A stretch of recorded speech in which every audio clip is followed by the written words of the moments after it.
73 segundos. Eso es literalmente todo lo que duró el vuelo del transbordador espacial Challenger. Sí, un abrir y cerrar de ojos, o sea, una tragedia instantánea. Exacto. Pero, y aquí es donde la cosa se pone fascinante para nuestro análisis a fondo de hoy, la verdadera explosión no pasó allá arriba, en el aire. Claro, no pasó frente a las cámaras. No. Ocurrió la noche anterior, en una, digamos, cálida y cómoda sala de conferencias, donde un modelo matemático dictado por las relaciones públicas chocó de frente contra algo tan simple como un termómetro. Es una imagen súper potente para empezar. Totalmente. Hoy vamos a sumergirnos en un documento increíble, titulado Seguridad de Procesos Industriales.docx. Y el objetivo de esta inmersión es desentrañar una de las tensiones más letales del mundo corporativo. Esa guerra silenciosa entre la narrativa de una empresa y, pues, las leyes inquebrantables de la física. Sí, esa misma. Y mira, es un punto de partida fenomenal porque esto trasciende por completo la ingeniería aeroespacial. Lo que vamos a examinar hoy no es solo la falla de un cohete. Ajá. Es más bien una radiografía clínica de lo que sucede cuando el sueño americano o una narrativa deslumbrante choca a toda velocidad contra una realidad técnica. Una realidad que nadie en el poder quiere escuchar. Exactamente. Es la anatomía de un desastre provocado 100% por la burocracia. Bueno, para quienes nos escuchan, viajemos a 1986. Ubiquémonos en la escena que nos da el texto. Una sala de juntas de la NASA en la víspera del lanzamiento. Me imagino la tensión en ese lugar. La atmósfera está saturada de presión. Por un lado, tienes a los altos ejecutivos de traje, impecables, rebosantes de un optimismo que parece casi, no sé, obligatorio. Sí, el show debe continuar. Exacto. Y por otro lado están los ingenieros responsables de la máquina, con rostros pálidos, mirando los pronósticos del clima, con un nivel de pánico que apenas pueden contener.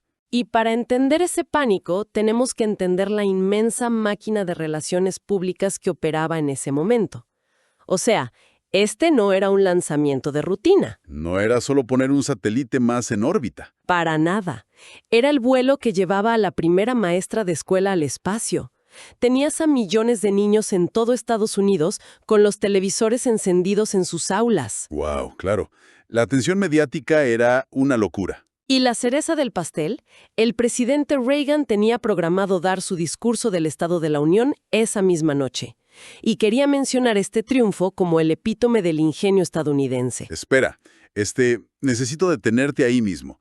Esto es lo que me vuela la cabeza de este análisis. A ver, dime. Entiendo la presión política y mediática, Caro. Es como cuando hoy en día una empresa de tecnología apresura el lanzamiento de una aplicación llena de errores solo porque marketing ya dio una fecha. Ajá, una dinámica súper común. Pero estamos hablando de la NASA. En los 80s, estos no son banqueros de Wall Street inflando acciones, son literalmente científicos de cohetes. Las mentes más brillantes. Sí. Entonces, mi gran duda es, ¿cómo es posible que ejecutivos tan brillantes ignoren un hecho físico tan básico? Aquí las consecuencias eran de vida o muerte. Pues porque en ese momento la NASA había comenzado a operar menos como un laboratorio de investigación riguroso y más como, digamos, una agencia de marketing mezclada con una aerolínea comercial. ¡Wow! Eso lo cambia todo. Sí.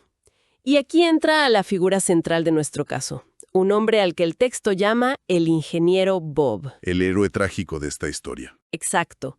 Bob representa a los técnicos de Morton Thickle, la empresa que fabricaba los cohetes propulsores, y él está intentando desesperadamente explicar un principio de física muy, muy básico. Hace demasiado frío. Demasiado. Las temperaturas habían caído a niveles sin precedentes en Florida. Rozando la congelación. Sí, y ese frío tenía un efecto catastrófico en unas piezas llamadas juntas tóricas, o los famosos O-rings. Ahora, para aterrizar la idea para la audiencia, expliquemos qué hacían exactamente. Porque la intuición nos dice que son como esos anillos de goma negra que pones en la tubería del lavabo para que no gotee. Es un buen punto de partida, pero la mecánica aquí es muchísimo más violenta. Los cohetes no son tubos de una sola pieza. Ajá. Están construidos en segmentos apilados, y entre cada segmento hay un espacio. Ahí van estas enormes juntas de goma. Entonces no están ahí solo de adorno. No, su trabajo no es pasivo. Cuando los motores se encienden, la presión es tan masiva que el metal literalmente se abulta y se expande en milisegundos. O sea, como un globo al que le metes aire de golpe. Esa es la imagen. Y al expandirse el metal, el espacio entre los segmentos se hace más grande por una fracción de segundo. ¡Wow! ¡Qué miedo! La función de la goma es ser empujada por esos gases hacia el hueco para sellarlo herméticamente. Pero, y aquí está la clave, la goma necesita ser súper elástica para moverse tan rápido. Claro, y si hace frío, Si está congelada, se vuelve rígida, lenta, no tapa el hueco a tiempo. Y eso permite que gases ardientes se escapen por la ranura. gases a miles de grados. Sí, a eso le llaman blow-by. Básicamente, el cohete se convierte en un soplete gigante apuntando directo al tanque principal de combustible. Y Bob sabía esto, lo sabía empíricamente. Y ahí, justo ahí está la desconexión mortal que marca el documento. Bob no está dando una opinión, no es una sugerencia corporativa. No, para nada. Está describiendo un mecanismo físico inalterable. Pero la respuesta que recibe de los ejecutivos es aterradora. No le responden con termodinámica. Le responden con estadística. Exacto. Sacan un modelo matemático oficial que dice que la probabilidad de falla es de 1 en 100.000. Un número que, si lo piensas, es un absurdo monumental para un vehículo experimental con tecnología de los 70. Totalmente absurdo.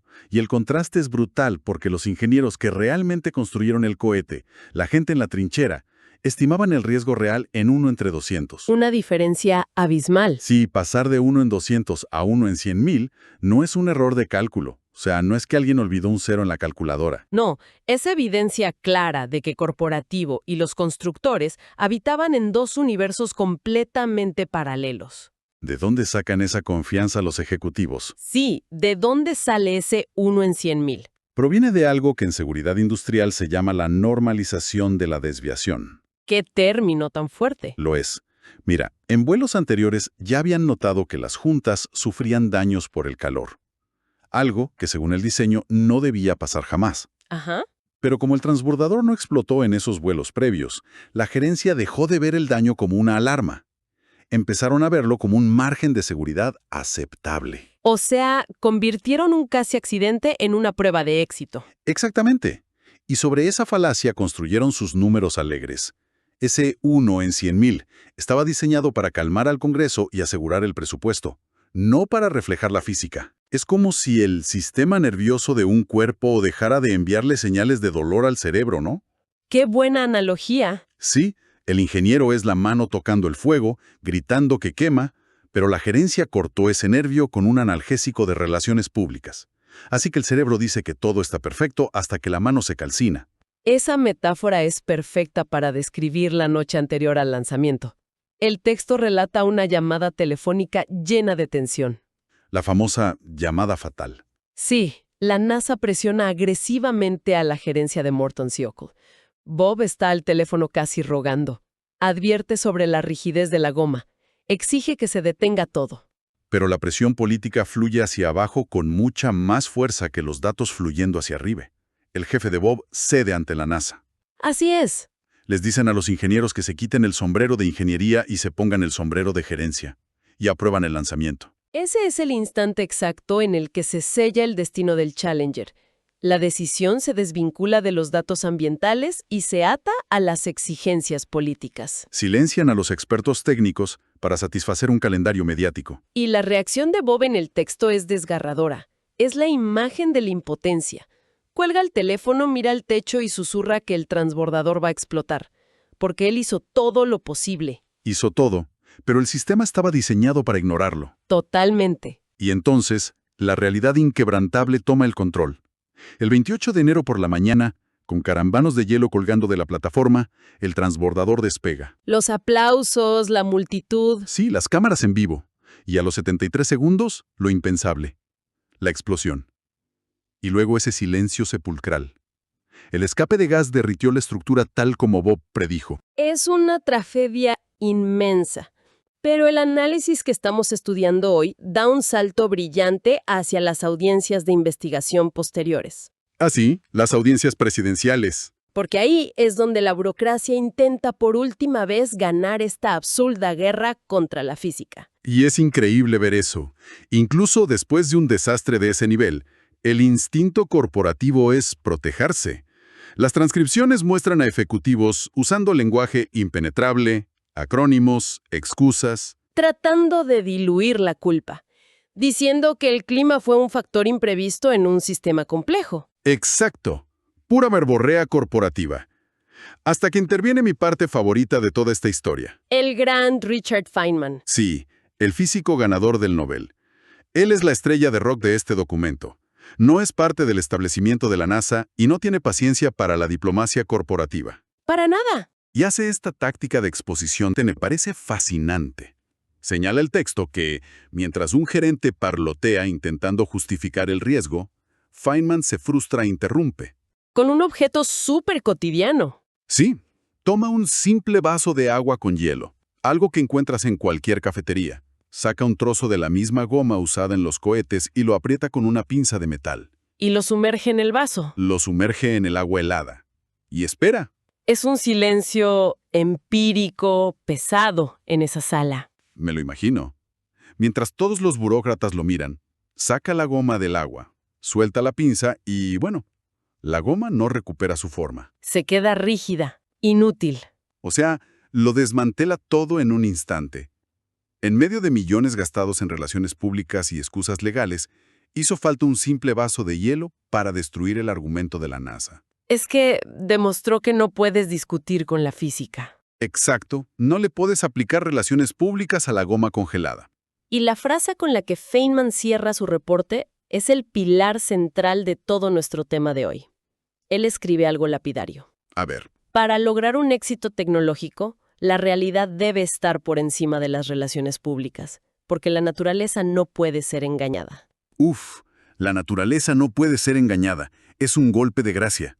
Y me encanta un detalle casi, cinematográfico que pone el autor del texto. ¿Ah, lo de la música? Sí, sugiere que de fondo debería sonar la marcha imperial de Star Wars, pero al revés. Es buenísimo. Es un simbolismo agudo, ¿no? Simboliza la derrota del imperio de la mentira.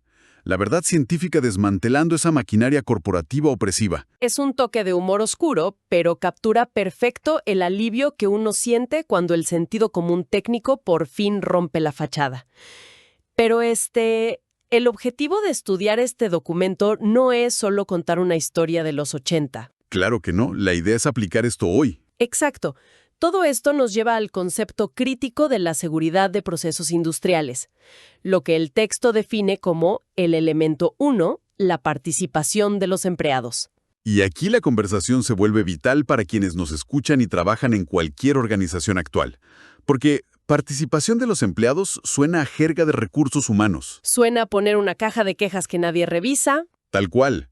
Pero el caso nos enseña que es algo mucho más profundo. Se trata de la seguridad psicológica estructural. Si analizamos por qué explotó el Challenger, la causa raíz fue que la jerarquía funcionó como un filtro perfecto de malas noticias. Ajá. Cada vez que una advertencia subía un escalón en la cadena de mando, se suavizaba.